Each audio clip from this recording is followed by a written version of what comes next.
There's no denying it. There is something strangely satisfying about riding a massive tractor through a ripe field in the Farming Simulator series. But with Farming Simulator 22, the developers at Giant Software aren't contenting themselves with a shiny new coat of paint. Instead, they're adding features that up until now have only ever been supported by a passionate modding community, chiefly seasonal cycles and production chains. Now, before I was able to hop on my rig and get that delightful crop collecting payoff, I had to devise a plan for how to best utilize my time, space, and resources that extended far beyond the barley field.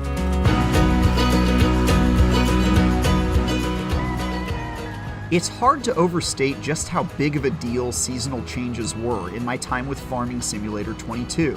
Gone were the days of the eternal August weather ripe for farming.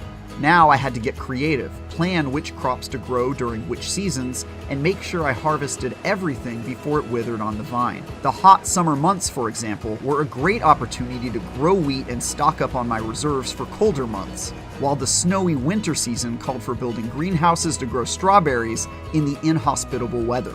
Seasons forced me to think completely differently about running my farm, and only by carefully planning ahead was I able to turn a profit, acquire new land to work, and expand my ever-hungry produce empire. And that added a strategic element to a series that, until now, has mostly been about driving big machines. Don't get me wrong though, you'll still drive plenty of enormous marvels of engineering around, and it's just as awesome as it's ever been.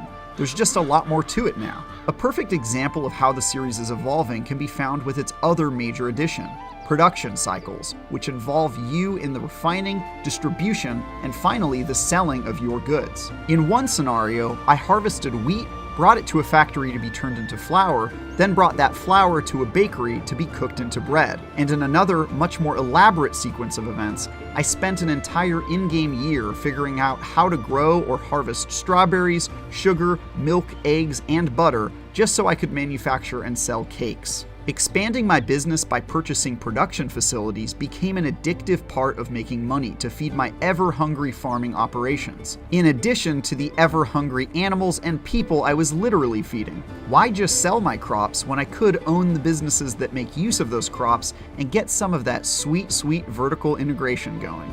My thirst for success as a farming tycoon led me to acquire a good chunk of the Midwestern locale of Elm Creek altogether.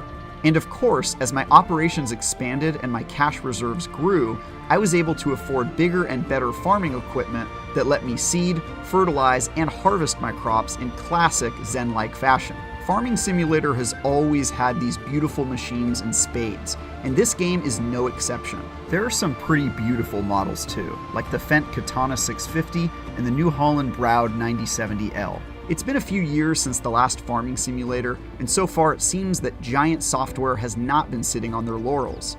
I'm excited to embrace my inner farm tycoon when it releases later this month.